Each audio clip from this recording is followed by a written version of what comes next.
Welcome back to Boys and Ghouls Film Review, folks. I'm your host, Sarah Stephenson. This is my co-host, Mike Stephenson. Hi, guys. So today we are going to review another sort of Christmas movie called Black Friday. Oh, ho, bloody ho. No. Yeah, so you guys know if you lived in America. If not, I'll explain it to you. Black Friday is on the 29th of November, which takes place around the time when around Thanksgiving, and this is usually the time where people start shopping before Christmas. It does actually start at different times, Sarah. Yes.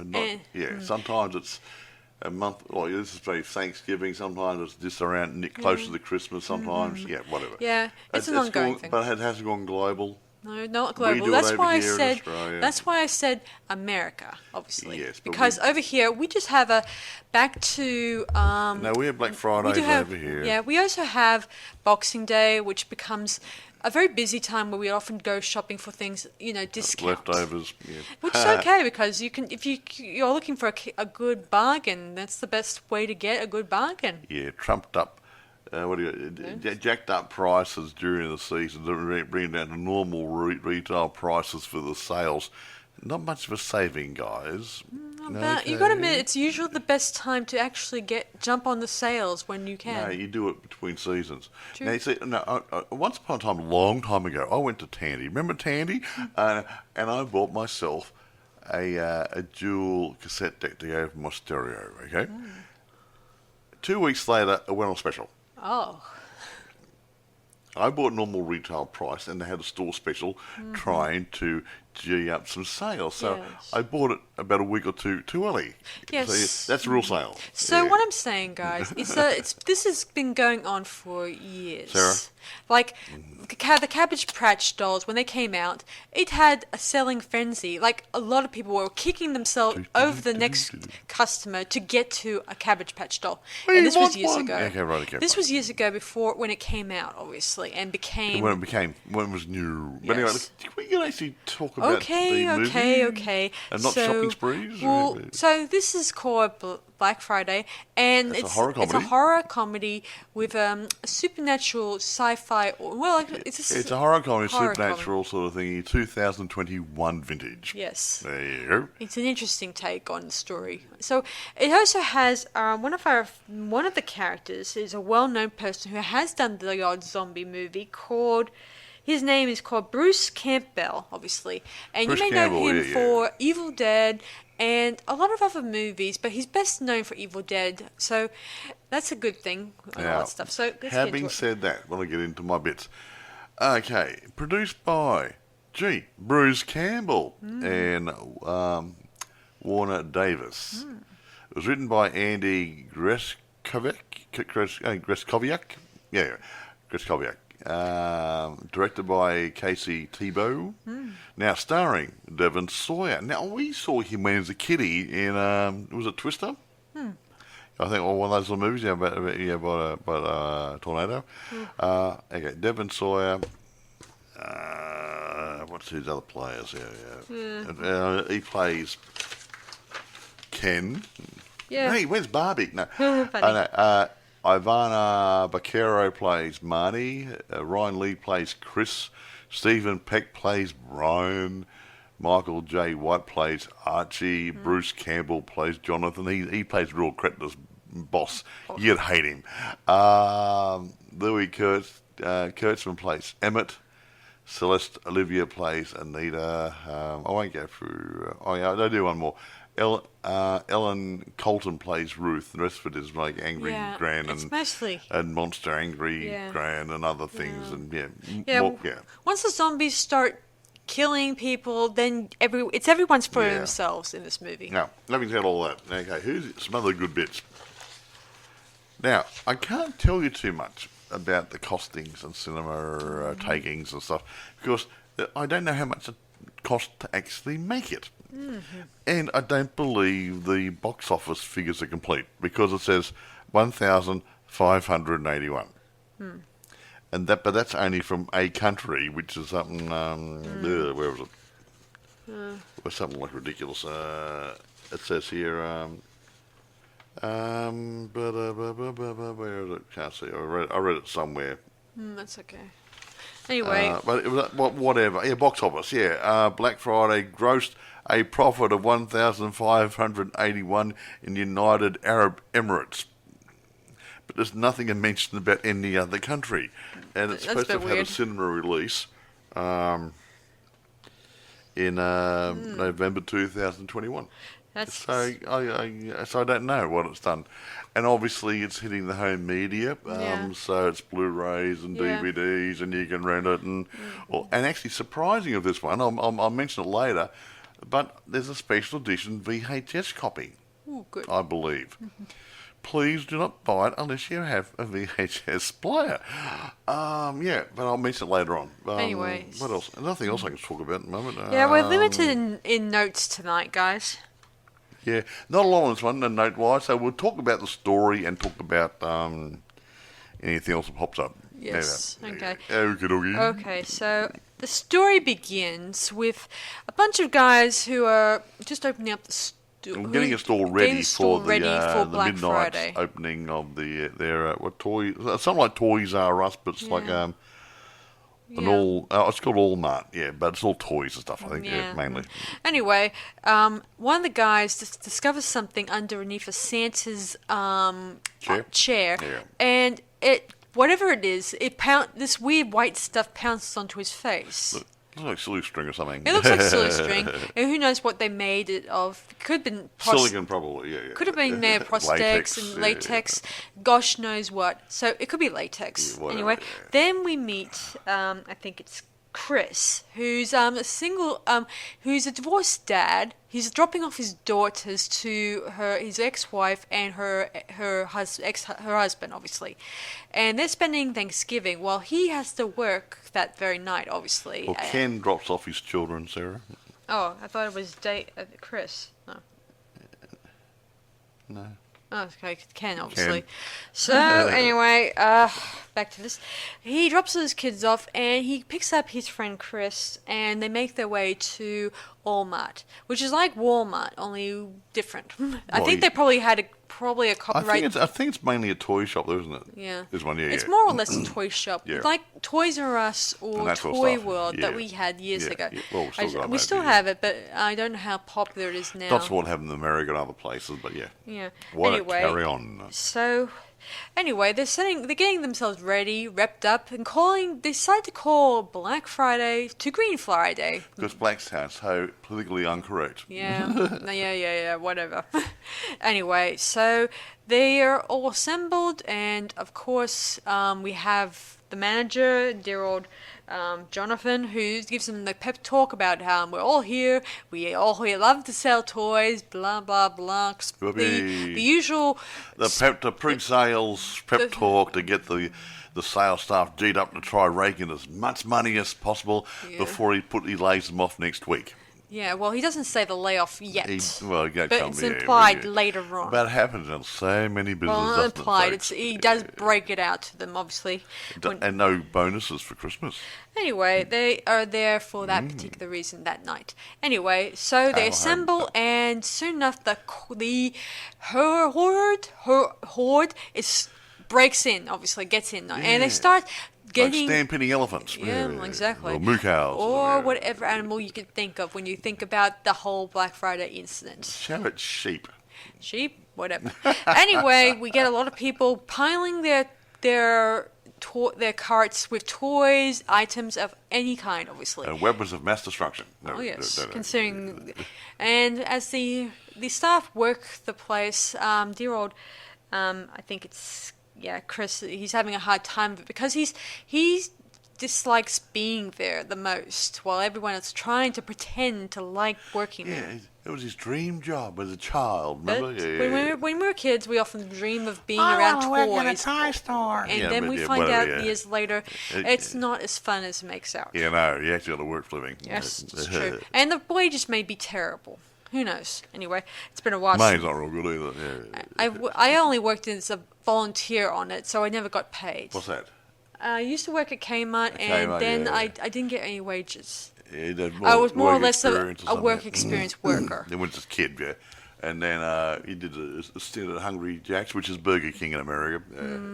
Anyway, that was the past. So moving Carry on. While they're working on the floor as best they can, one of the staff gets. I think it was Chris. No, not Chris. I mean, it was. Yeah, Chris, who gets attacked by a lady, obviously, who was vomiting up like a zombie, obviously. Yeah, not real good. Oh, yes. You can clean it up. He practically beats her, and then the rest of the staff kind of quarantines him away off the floor and strap him into a chair, thinking he's a danger and they should call the police. Yeah, but that could interfere with the sale. That might close the store and everything. That would mean Jonathan's really worried about the money. Yeah. Of course, this doesn't stop there.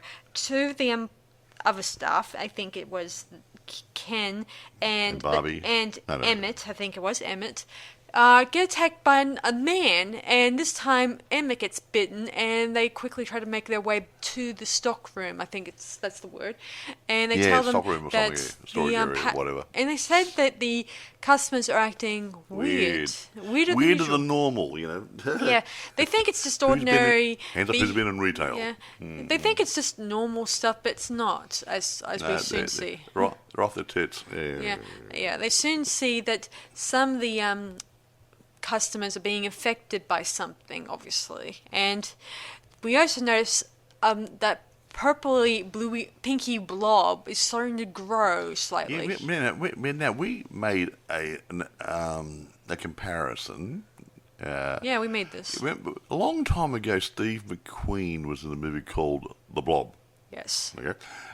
And same sort of thing. It started off really, really small, and the blob started to take over human bodies. And every time it did that, it grew. Yeah. And this thing was growing the same way. It was assimilating bodies and making it grow. And it was really, really, really getting bigger and bigger and bigger. Yeah, they tried to escape, but of course more of those zombie creatures that were customers start, attacking them as best they can. They tried to defend themselves off, but some of them get caught in the crossfire, including some. There was even a scene where a police car drives itself into the door, crashing and causing more zombies to come into their store. I've got a feeling the policemen were dead. Yes, and not living dead. I think they're dead. Yeah. Anyway, Ken is worried for his daughters and tries to phone, but there's no reception. I don't know how the phones are out or something. Like something odd, obviously, but he's worried that something bad might have happened to them, obviously. Anyway, soon enough, they quickly try to get away from these creatures, and of course, I think either Annette and Ruth, they get taken out and get killed by the Zeds, and I think one of them, who was the assistant manager, who also turns to a Zed. I didn't like her very much. She was a cow. She was a total cow. But she was supposed to be. She was a smart. She was a smart ass bitch, is what I'm saying. She was really, but it was a role. She's probably a very, very nice lady. Yeah, I imagine she's really nice. I imagine the ones who play nasty people may turn out to be really nice people in real life. You never know. You have to They do. Actually, some people like playing the nasty roles because it's the exact opposite of what they are. So they let loose in it, and they become really cynical and nasty and horrible and violent and stuff, and they go home and put the feet up and put the fluffy slippers on and have a cup of cocoa. Yeah, exactly. Anyway, another guy, I think his name was let me see, Archie, I think he was. Yeah, Archie. He gets killed by a couple of the Zeds, and he gets his face sucked by the silly string. Yeah. Talk about sucking face, hey? Yeah, it seems these zombies, unlike they bite you, they have the stuff that's coming out of their mouths that horrible. That looks like silly string. Yeah. That's similar to what I told you guys about. Bugger. Anyway, it's different from the usual zombies where you get bitten and then you certainly turn into a zombie. Well, you don't turn. Anyway, so eventually the rest of them go back to the stock room, and there they kind of just talk about their deep secrets, how long they've been working there too. Yeah. Like a few of them worked for 10 or 8 year because they need to pay the wages, pay the bills, and others feed the cat. And of course, one of our girls, obviously, what's her name? I think her name was I can't recall. She even admits even there's a Marnie in there. Yeah, There's Marnie. Ruth, yeah. She and I think Ken admit, that they were in a relationship. Yeah, But yeah. unfortunately, it was more of a sexual relationship because she was in for a fling, and he thought it was a bit more serious. He thought it was a little bit more serious. Not a lot serious, but a little bit, yeah. And she even explained to him that you never introduced me to your kids, and I'm young enough to be your daughter. I've noticed that he had a daughter that's roughly a little bit, a few years into, could have been her sister, for all I know. Well, an older sister, yeah, but his daughter was a bit on the young side, but yeah. But you get my meaning. Yeah. Anyway, he's not bad looking. I mean, if I had the chance, I would like to date him. You know? I wouldn't. No, Oh, you sorry. wouldn't. Oh, man, Anyway, sorry.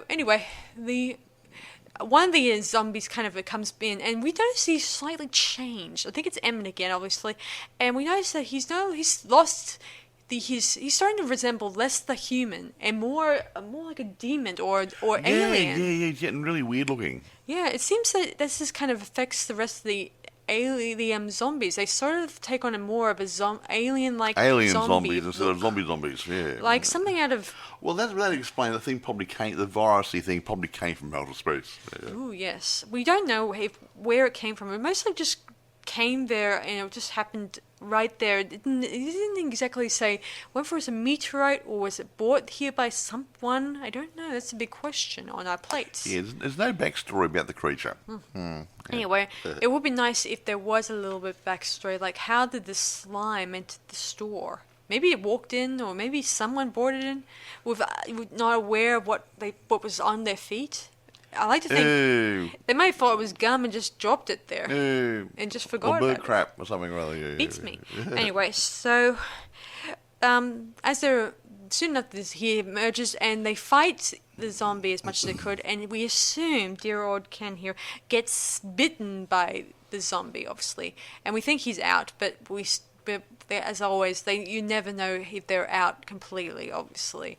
Also, the blob thing continues to grow, and me and Mike, we were discussing it. We think it's sort of a fetus or an embryo. Oh yeah, I thought it was a bit of an embryonic state to start with, because you know how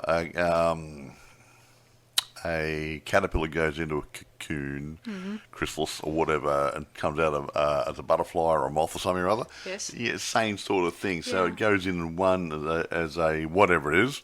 It's called the primary incarnation, and it comes out as a secondary incarnation, which is this big creature thing, which looks like a big demon-y thing. The putrid stage, if they call it. Well, yeah. Like they mentioned stage, in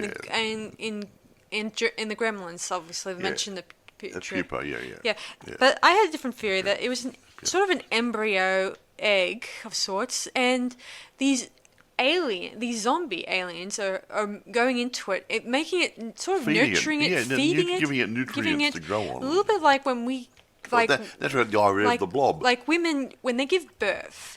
Before 9 months, the baby just develops nurturing. They eat the food from their mothers and drink whatever that's given to them. And in this case, it gets bigger over months. And in this case, and bigger it and actually bigger. eats mothers. Yeah. Unlike that, obviously, but it soon develops into something, obviously. Yeah, it's anyway, growing and growing and growing. This big sack gets bigger and bigger and bigger. Something's growing inside. Yeah. Anyway, Ken realizes that he's a dead man walking. We think. Well, he thinks he's a dead man. He's been bitten by one of these guys. And I'm going to turn into a zombie thing. He tells the rest of the group that's remaining. Let me see. That would be Chris and Marna and Jonathan and what's his name? Brian, I think it was. Yeah, Brian. Yeah. Who are the remaining survivors, and they're told, and he tells them to flee. Obviously, they then come up with a plan to use the delivery truck, to get them out of there. Yeah, that's a good idea. Hey, So however, there's a problem here. Yes. So anyway, they load themselves into the truck, and then dear old Chris, he tries to climb out through the hatch and tries to get to the front seat. Of course, he doesn't know how to drive a truck. He doesn't know how to drive a truck. It's got all these buttons and bruises and stuff all over the place. So he comes back and I can't do it. But by this time, these creatures are rattling the truck. They're shaking like The it like- Walking Dead, trying to get... We do notice one of them coming out of the store, and then he summons his rest of the others to chase down Chris. And they chase him down, and of course, when he tries to... They eventually try to tip the truck over, but luckily enough, they manage to survive and get out of They jump out the back, go back in the store. They quickly make it to the top of the store eventually, and everyone runs to the roof. Yeah. Like there's a way out, going up. Is there? Yeah. Honestly, guys. They quickly try to block it off, and of course, meanwhile, while this is happening, Ken realizes that he's not turning into a Z as we speak. So he rolls around on skates and tries to see what the creatures are getting up to. One of the zombie creatures that looks like a woman that he got into a bit of a argument with in the store was slowly emerging herself inside the store, and he kind of gives her a bit of payback, if you will, know, of course.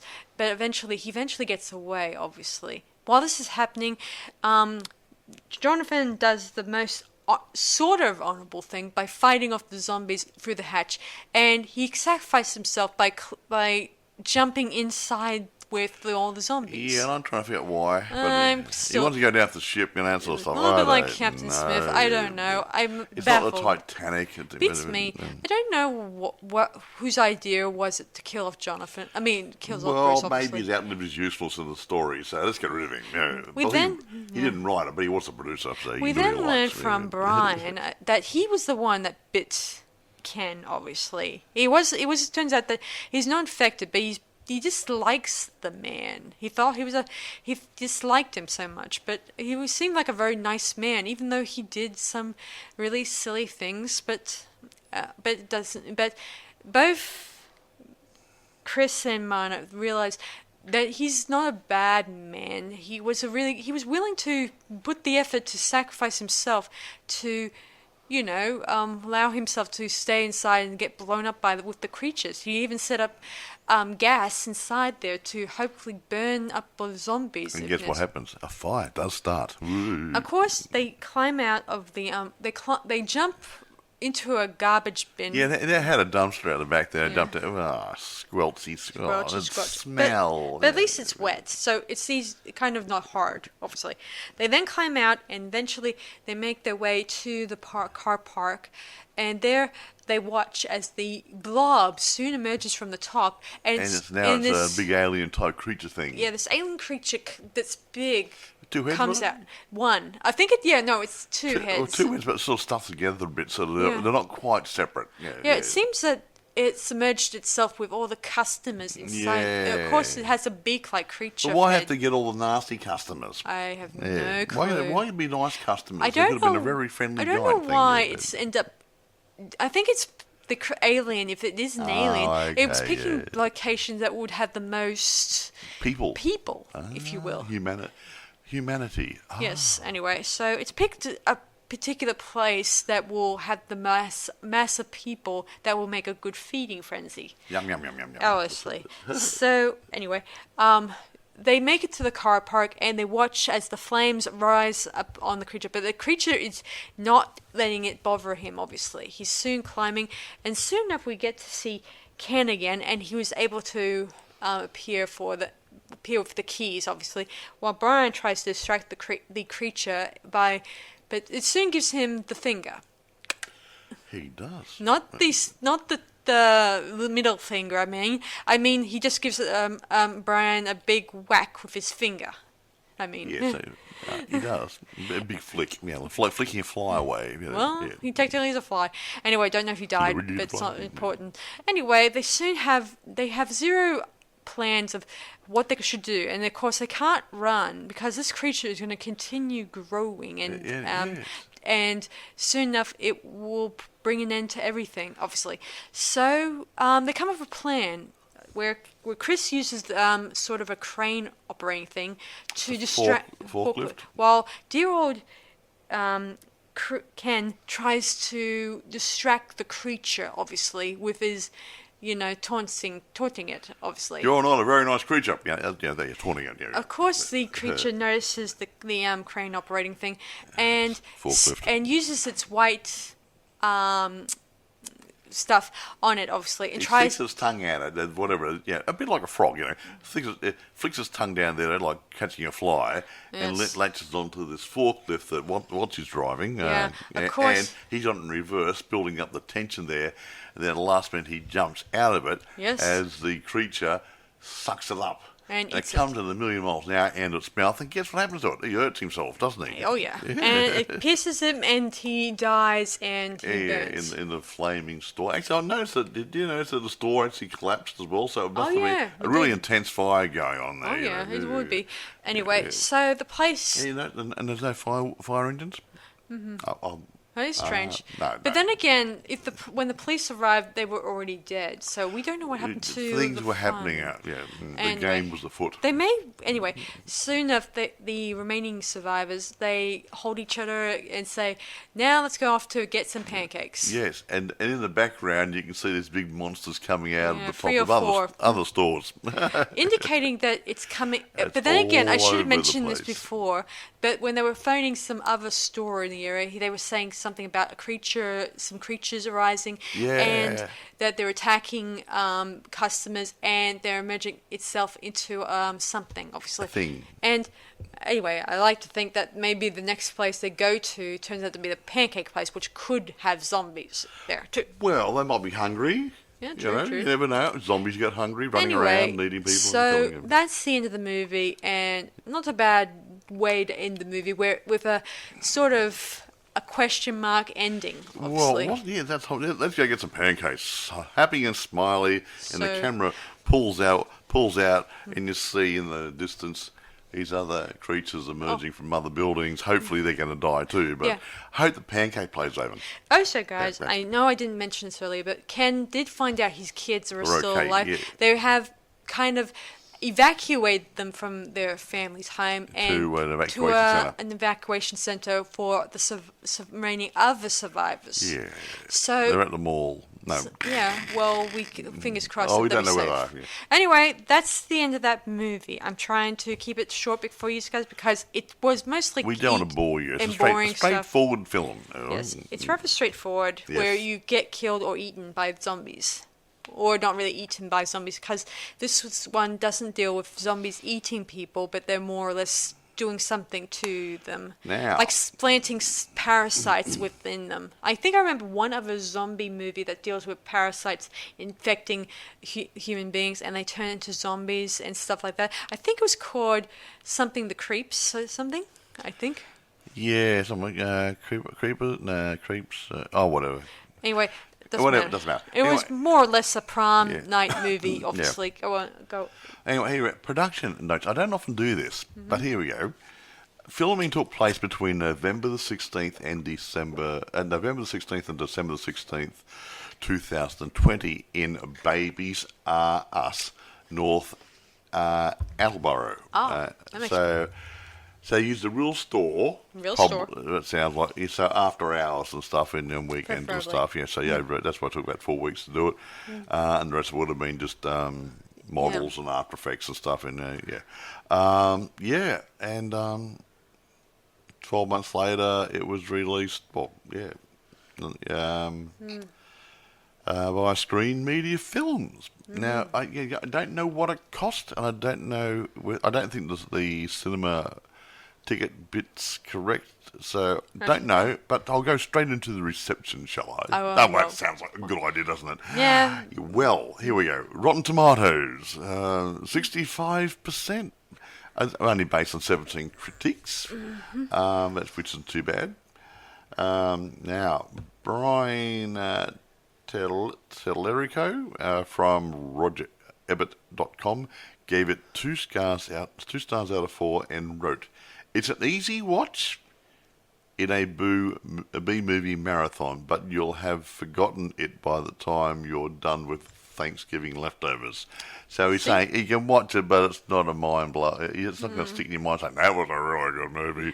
Yeah. It wasn't bad. It wasn't bad. He obviously doesn't like these sort of movies. But then again, consider the source or place you're looking at. Robert Ebbett, he's passed away a couple of years ago, but Robert Ebbett and people like that, not him, and Robert, but other guys of his ilk, have their likes and dislikes when it comes to genre. So no matter how good the slasher movie is or the horror comedy, if they don't like that sort of movie, they're not going to give it a good rap. I did think, though, that it did have a lack of story, like a good opening to explain where this is gone. It didn't have backstories and stuff. I just got straight into it and say, you look at things like there's a lot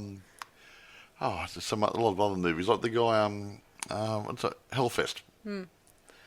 I don't know why the guy started killing people. Don't know why he stopped. I mean, he was just there, like a day at the office. There's nothing. He's got no backstory either. Exactly. So, considering the fact that you need a backstory, like where did the creature come from? Was he always there, or did it? Was it still growing, like from a gumball and then that was stuck on someone's shoe and then arrived at the store was it here and all the time and it just morphed for some reason? Or was it slowly morphing for thousands of years? Well, maybe not thousands of years, considering the fact so far in this movie it was doing it really rapidly, really quickly, Can I finish off my bit? Sure. Okay, right. Okay.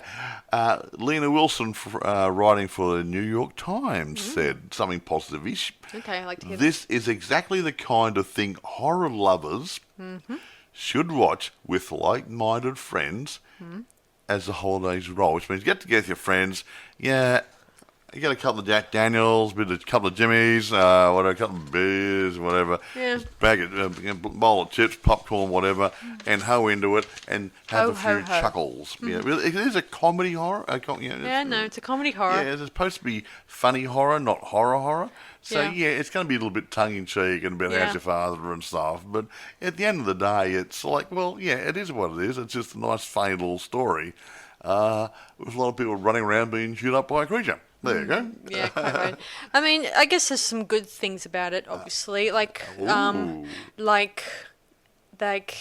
instead of the usual zombie stuff where you get bitten by a zombie and they just develop their folklore about that. Like you get bitten, you turn into a zombie, and then you go ahead and bite someone else. Here's something. In this one, I'm kind of glad that in this one they kind of evolve the zombies as they go along. Not just keep them human, but they could just make them. Will you mind? I'm trying to explain that it's interesting in this one. They made the zombies evolve a lot in this movie, obviously, and unlike other ones, will just remain human or look human, and then they don't have anything that's naturally, makes you interested in watching it. Obviously. Yeah. I was not quite finished the reviews and stuff. Okay, sorry. Worldwide, Black Friday was the 7th most pirated film online between November the 22nd and November the 28th. So a lot of people over that week were downloading copies of it. Naughty. Box office, like I said, I don't think it's 1,581 United Arab Emirates. What about in America, Canada, Australia? Yeah, considering this is it's more or less a Christmas horror movie, obviously. Christmas comedy horror movie, which would have appealed to the audience in America or in Europe, obviously. So, I don't know. Now, I've got nothing more to say on this. I just can't see the people over in Arabia watching it, and that's probably why they didn't get too many people in the cinema. I don't think the Arabs would have liked it. Well, that's not their thing. Expatriates might have watched it, but still, you think they would have got a bit more than that. Anyway, it doesn't matter. Anyway, it's not important. So, now it's rated between ourselves, obviously. Now. Bearing in mind, it says horror comedy. I don't know if it's really a horror comedy or comedy horror. I mean, obviously, the first word indicates the main part of the genre. I think there's more laughs in it than horror. Yeah. But there's enough horror to keep you happy. So it's either a horror comedy or a comedy horror, depending on what your senses are like. But I have got a lot of respect for what these guys have actually done, even though it's. I would say it's a B plus type movie. It's not an A movie. Yeah. But I do like it. I think it's fun. And that's something that's missing in a lot of films nowadays. Oh, there you go, someone's being chopped up in the corner. It's not interesting anymore. But this here, it's fun, it's interesting. You see, what's happening now? So it keeps you interested enough. And that's what a lot of films, probably even better films, are lacking. Yeah. They don't keep you going, oh, this is good or this is bad, or nothing's happening, I'll put the kettle on, or go to the toilet, or do something, I'll put the garbage out, I'll come back, nothing's happening. This one is one of those movies, even though it might not be great, it's strong enough to keep you interested enough. Yeah. So I'm going to give it 9.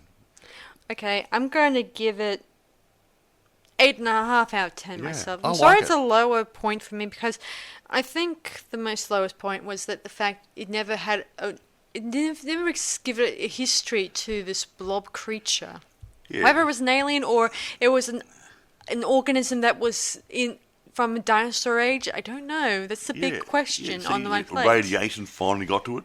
Was it somehow a scientist developed something and accidentally got out of the cage? Got out of the cage? What was the one of Vin Rhymes in where they did that experiment? You're gonna have to bring. Where they at the university where they were doing that thing, trying to do something, and they got out, and Vin Rhymes got to one of the first infected people.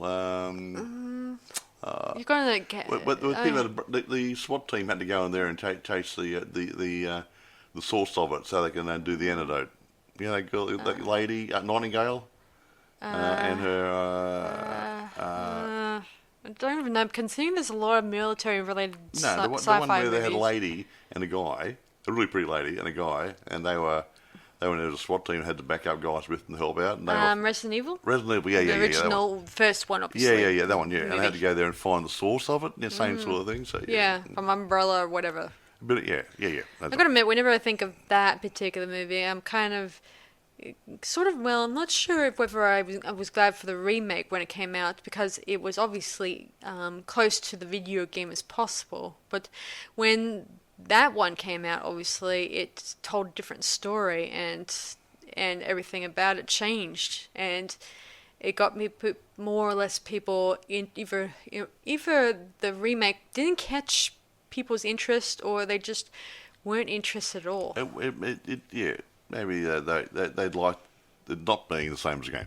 Anyway, it doesn't matter. It doesn't matter. It doesn't matter. Anyway, irrespective. Now, there's been a lot of remakes of the game recently too. Yeah. Updated versions of it to catch the audience's interest when you watch Merry it. Christmas, here's a new computer game. There you go. Yeah, anyway, it's been. They also made a lot of POV point of view video games where you're the shootist. Yeah, and you go running around shooting people. Where you don't see the person's body so much. You're the eye. You're viewing it for the eyes of the person you're inhabiting. And you got the sights on your gun, or you see the gun on your hand. Anyway, irrespective. Now, where do you get it, folks? Well, I'm glad you asked. Good point. Okay, here we go. eBay, it is for sale. Amazon, it's for rent and for sale. Okay. However, like I said earlier, I saw a listing saying there's a limited edition VHS copy. Why? I'll never know. It's like putting a laser disc out. Why would you bother? However, it's there. So be careful when you're buying. Do not buy VHS tape accidentally unless you have a VHS player. What else can we say? I don't want to leave you guys hanging, but there's nothing else to say. I mean, I don't know anything about any more backstories or anything else, or who did what to whom. Considering the fact that this was just mostly probably after a bit of a brief movie release in movie theaters, who knows how many. Well, we don't know. It just went on to home and Netflix media. And, whatever. And that's roughly as far as I can go with this movie. I don't know whether or not. Well, it's supposed to have a limited. It's supposed to have been released for cinema release, and you think it would have been some figures on America, Canada, worldwide distribution, but just one country. Since it took place, it was released in 2021. It may have been the fact that not many people viewed it because it took place just after COVID. Yeah, but still, it's not the point. I know it's not the point, but It doesn't- still, but people that- were still scared of going to movie theatres No, and didn't want to go. What I'm saying, there's no figures on how much it cost or anything else. Okay, so there's no. I think the figures are incomplete. Okay, doesn't matter. Anyway, irrespective, we've graded it. I've told you where to get it. Now I'll tell you where to go. No, no, that's not very don't nice, be is rude. it? Don't be No, rude. no. We're not- You know what? You can go and put the kettle on. No.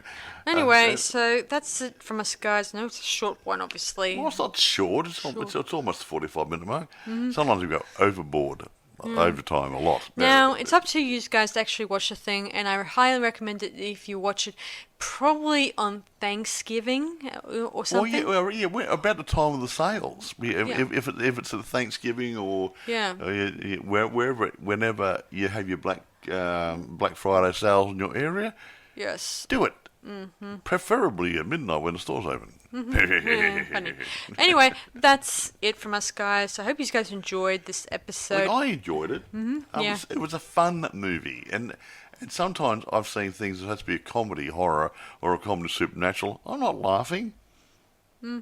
It's just because you got a couple of one-liners there or a strange situation, it doesn't really make it a comedy unless it's funny. I agree. Yeah, so sometimes it's just a broad, general genre thing, but this is quite. In some ways, it's quite funny and ridiculous and stuff. Funny, Funny thing, guys. Me and Mike here. We were also watching Up Pompeii, the TV series and the movies. It's another thing a guy called Frankie Howard. It was done in England years ago. I think it's funny. Back in the 60s, Here 70s? it is. Yeah. 70s, yeah. 70s. Yeah, and it's quite funny, and it was totally incorrect, and you could not make it now, and you probably can't buy it easily because it's politically incorrect. Yeah. But it's so freaking funny. It is cheesy, horrible, repeat humour, but you're laughing through it. Yeah. And that's what we need. We need more laughter in comedies, not, I'll throw a couple of one-liners in there and call it the comedy. No. Yeah, I just wouldn't mind if...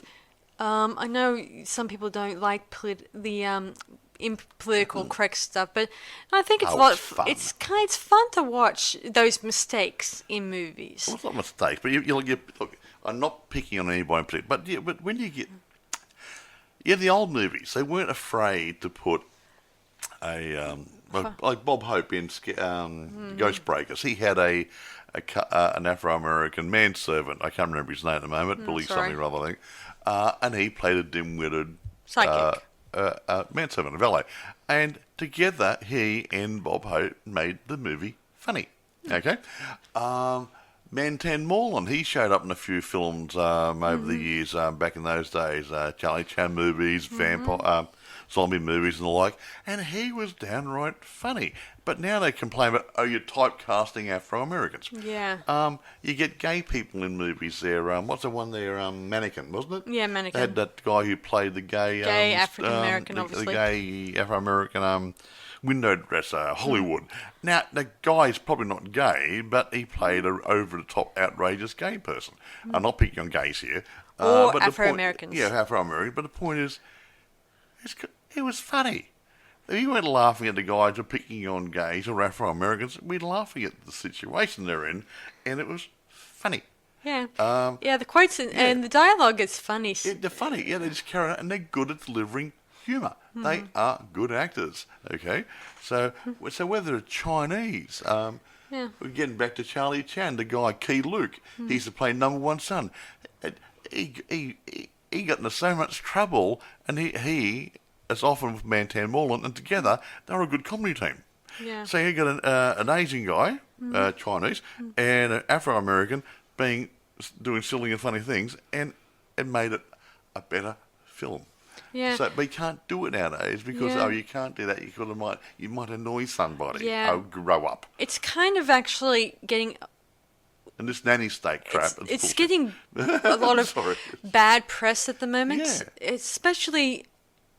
I'm not going to bring it up. I mean, I'm not going to bring any more politics. No, I've been dealing with that for the entire last couple of weeks, and I don't want to talk about it. But all I'm saying is that some things bring humour back, and don't be afraid to push the boundaries a little bit for the humour. Yeah. But people are just so freaking precious; they get in the way. Yeah. Yeah.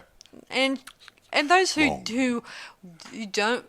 dislike it. They should just grow Turn up it off. and don't watch it. You have a choice. Turn it off. Change the TV station. Whatever. Don't go to the cinema to see the movie. Yeah. I mean, if you have an issue, just don't follow the crowd. No, here's a good example. There used to be an Irish Catholic comedian called Dave Allen, right? Right.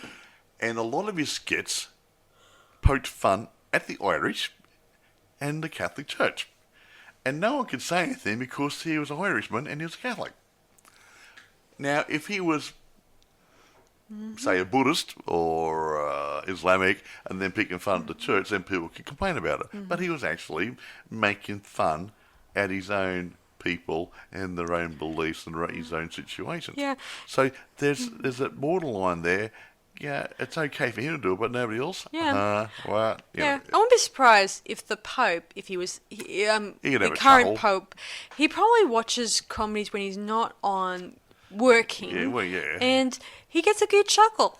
Yeah, we all need a laugh. And actually, the endorphins that you get, I think it's endorphins, Yeah. you get when you're happy and laughing and stuff is good for you. Yeah. So, yeah, more comedies. But laughy comedies, not, oh, there's a quick one-liner there.